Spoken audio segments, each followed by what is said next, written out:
Hola, soy Jorge Alonso y continuamos en el tema de circunferencias coaxiales. En esta ocasión vamos a demostrar la proposición que ya coloqué.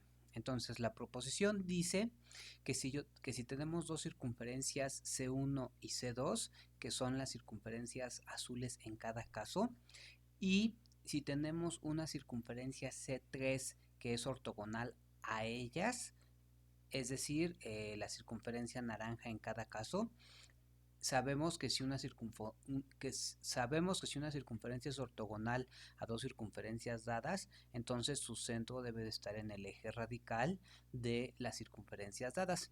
Entonces, la proposición, digámoslo así, establece tres casos o se puede ver en tres casos distintos. El primer caso dice que si C1 y C2, es decir, las circunferencias dadas, se intersectan, es decir, como en este caso, entonces la circunferencia C3, que es ortogonal a ellas, no intersecta a la línea de los centros. Es decir, cuando dos circunferencias se intersectan, entonces cualquier circunferencia que sea ortogonal a ellas no va a intersectar a la línea de los centros.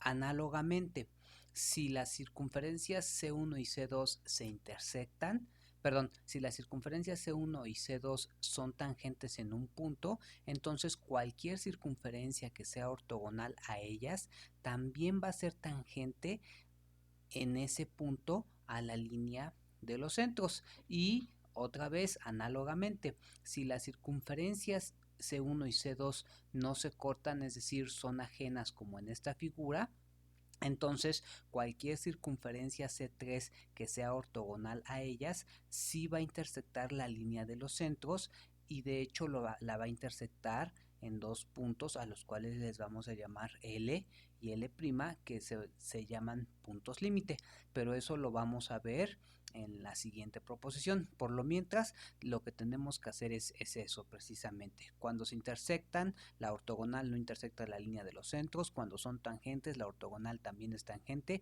y cuando no se intersectan, la ortogonal sí intersecta en dos puntos a la línea de los centros.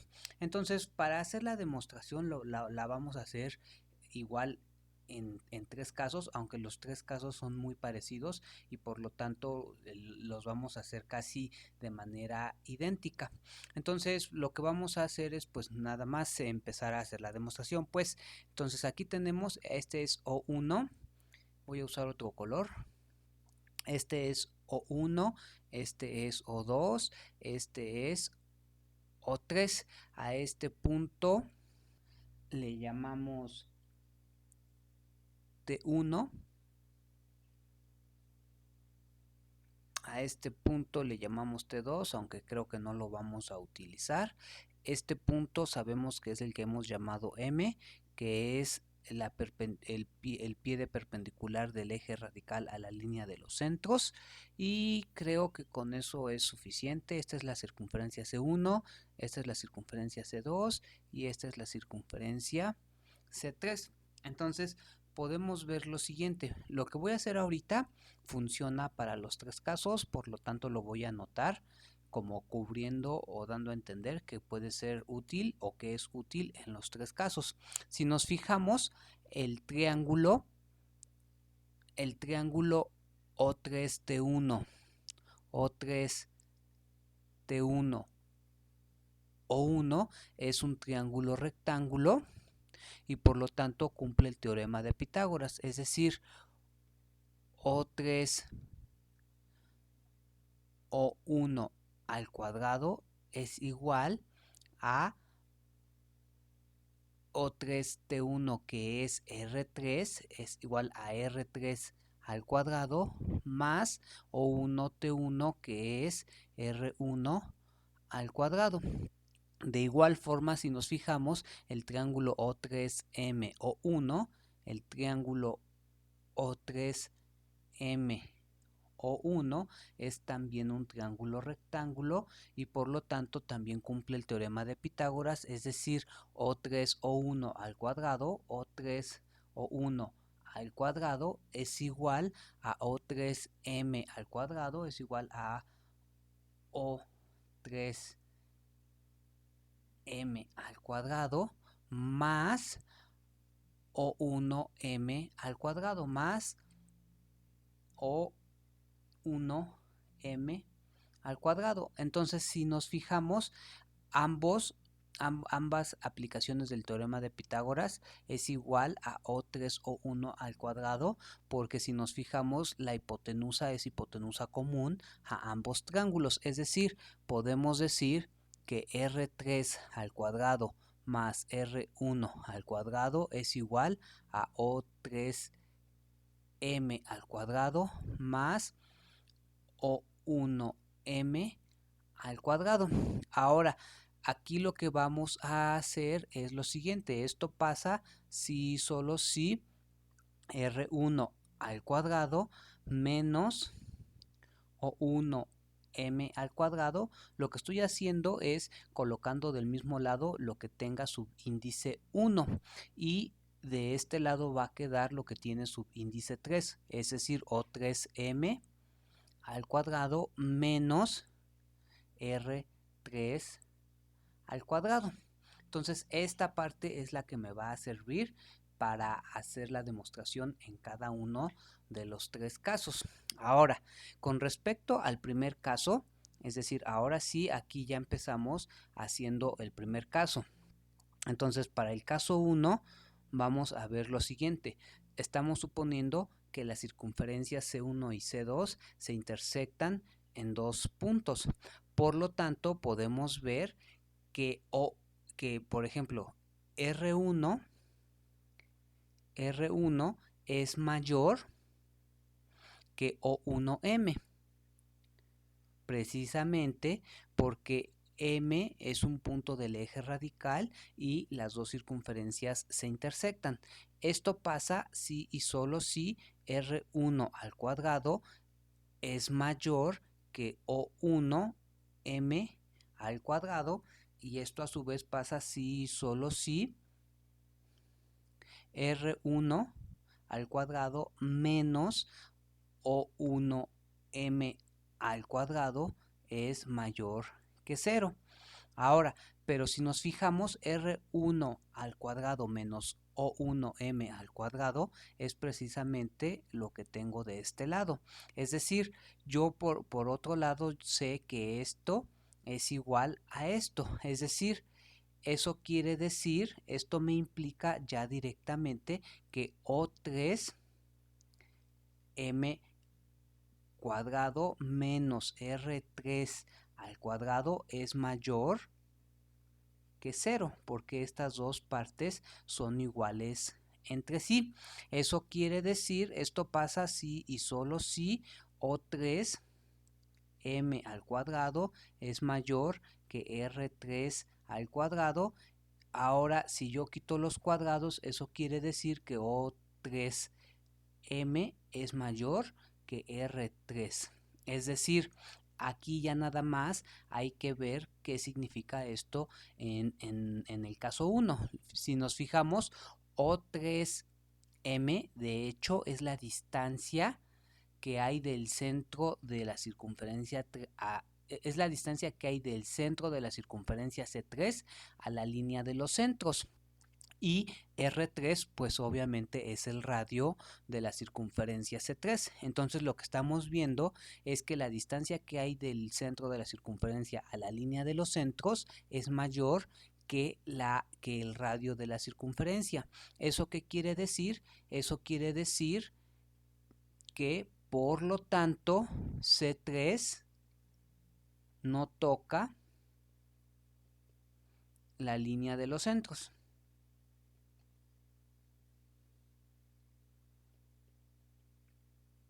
Y básicamente eso es lo que teníamos que demostrar en el caso 1. En el caso 1 dice que si las dos circunferencias se intersectan, entonces C3 no intersecta a la línea de los centros, que es lo que acabamos de demostrar. Ahora, lo que vamos a hacer es, digámoslo así, prácticamente hacer lo mismo, pero ahora con las consideraciones de que las circunferencias C1 y C2 son tangentes. Es decir, ahora para hacer el caso 2 tenemos que este punto es M, este punto es O1, este punto es O3, este punto es T1. Creo que con esos serán suficientes, ¿no? Entonces, como las circunferencias son tangentes, yo diría es claro que R1, el radio de C1, es igual a el a O1M. Esto pasa si solo si lo que hay que hacer es exactamente una calca de esto, solamente con las adecuaciones. Si los segmentos son iguales, entonces elevados al cuadrado siguen siendo iguales. Ahora eso quiere decir que R1 al cuadrado menos O1M al cuadrado es igual a 0. Pero nuevamente R1 al cuadrado menos O1M al cuadrado es igual a esto que está aquí. Por lo tanto, podemos escribir que O3M al cuadrado menos R3 al cuadrado es igual a 0. Esto pasa si y solo si O3. Aquí ya me voy a saltar un paso porque es lo mismo que hicimos, es decir, esto pasa si y solo si O3 es igual a R3. Y pues nada más lo que hay que ver es qué significa esto. Perdón, aquí es O3, aquí me faltó escribir. Aquí es O3M es igual a R3. Entonces, O3M es la distancia que hay del centro de la circunferencia C3 a la línea de los centros, y obviamente R3 es el radio de la circunferencia, es decir, aquí ya es obvio que por lo tanto la circunferencia C3 es tangente a la línea de los centros O1 o 2, y prácticamente ya hemos terminado, no prácticamente, y ya hemos terminado el caso 2. Ahora, lo mismo, si hacemos el caso 3, es otra vez hacer, digámoslo así, una calca. Ahora, lo que tenemos ahora es que el radio R1 ahora es menor que O1M.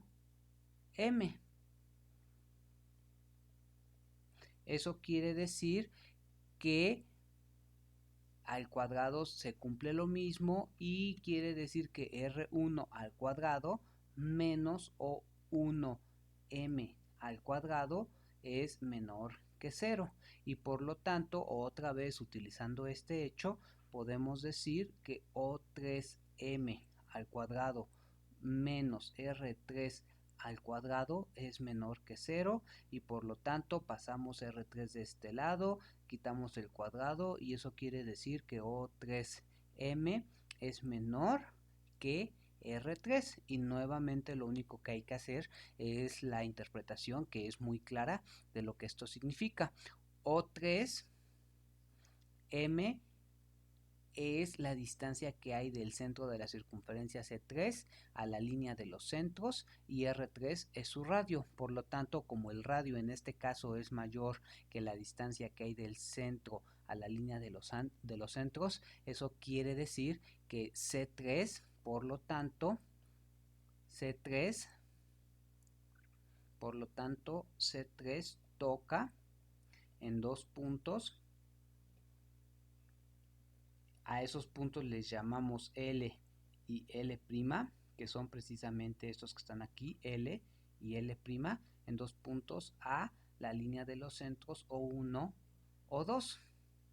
Y básicamente hemos terminado. Ahora, lo que vamos a hacer en la siguiente proposición es precisamente demostrar que cualquier otra, bueno, lo digo otra vez, en la proposición que vamos a hacer enseguida, lo que vamos a hacer es centrarnos en el caso 3. Es decir, vamos a demostrar que en el caso de que las circunferencias C1 y C2 sean ajenas, entonces cualquier, y eso lo recalco, cualquier circunferencia que sea ortogonal a ellas dos va a cortar su línea de los centros en los mismos puntos L y L', es decir, que estos puntos L y L' no dependen de la circunferencia ortogonal que elijamos. Cualquiera de ellas pasan por L y L', o dicho de otra manera, todas las circunferencias ortogonales a C1 y AC2 pasan por los mismos puntos L y L'. Esos puntos por tal razón se llaman puntos límite y tienen diversas propiedades que posteriormente vamos a ir viendo. Entonces lo que vamos a hacer es enunciar la proposición que acabo de comentar. Ya tenemos entonces la proposición que estábamos comentando. La proposición dice, como ya habíamos comentado, que si tenemos dos circunferencias C1 y C2, que son las circunferencias azules, que son ajenas y ortogonales a una circunferencia C3, que obviamente es la circunferencia naranja, entonces los puntos L y L' que acabamos de demostrar que son los puntos en las que una circunferencia ortogonal corta a L y L', no dependen de la circunferencia que estemos considerando, es decir, como ya habíamos dicho, cualquier otra circunferencia va a cortar en los mismos dos puntos L y L'. Entonces la demostración la vamos a hacer. Demostración.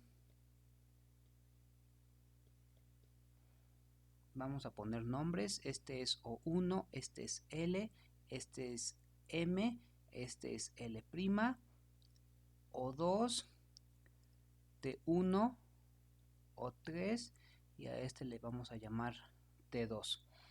Ahora, lo que vamos a hacer es lo siguiente. Lo que nos vamos a fijar en tres triángulos rectángulos. Por un lado, nos vamos a fijar en el triángulo rectángulo O1, O3, T1. O1, O3, T1. Aplicando el teorema de Pitágoras podemos ver que O1, O3 al cuadrado es igual a O3T1 a O3T1 al cuadrado más O1T1 al cuadrado. Ahora nos vamos a fijar en el triángulo O1M, O1M, O3. Aplicando el teorema de Pitágoras en ese triángulo podemos ver que O1, O3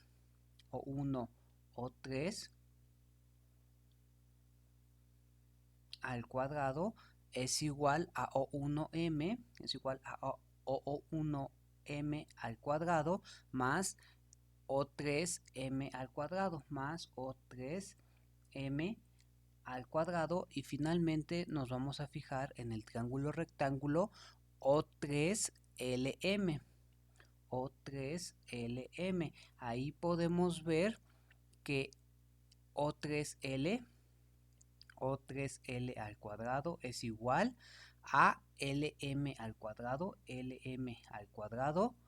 más O3M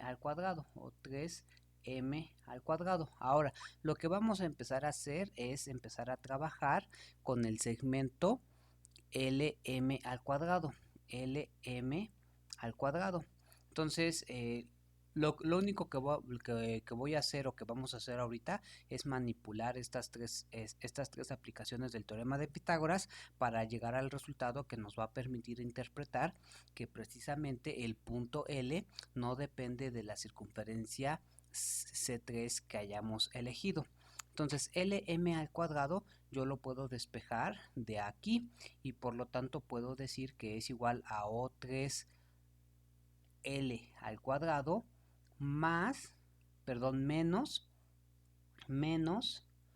O3M al cuadrado.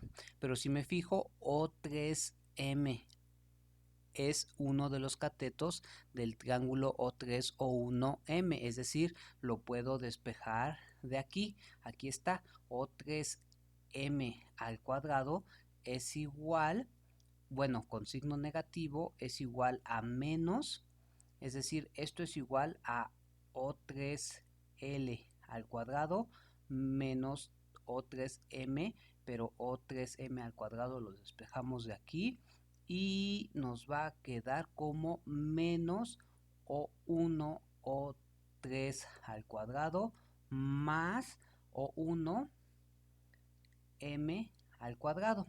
Ahora, a su vez, lo que aquí tengo es O1, O3, O1, O3.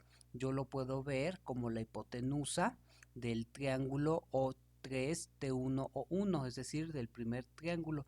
Y por lo tanto, yo puedo otra vez sustituir esta parte. Es decir, esto es igual a O3L cuadrado menos esta hipotenusa, que es igual a menos O3T1 al cuadrado menos O1T1 al cuadrado más finalmente O1M al cuadrado.